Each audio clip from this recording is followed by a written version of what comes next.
Why is India unable to keep up with China from 1980 to 2008?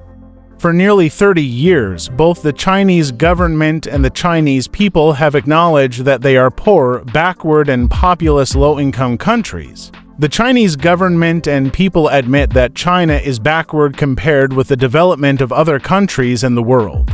China must learn from other countries humbly. As an ancient civilization with a history of 5,000 years, it is very difficult and sad to admit that China is backward. During this time, the Chinese humbly welcomed all investments in the world, even those with low technology, high pollution, and low economic value.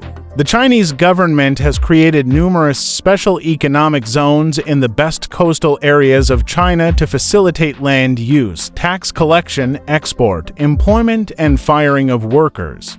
The Chinese government has focused its efforts on building large docks, highways, airports, power stations, water facilities, and communications infrastructure to meet the needs of investors who don't have to worry about water shortages, electricity shortages, and transportation costs. The Chinese government and the Chinese people have built the world's largest manufacturing base, the most convenient logistics system, and the most complete division of labor in 30 years. Personally, as another ancient civilization of the world, India also needs a major change to change the face of India.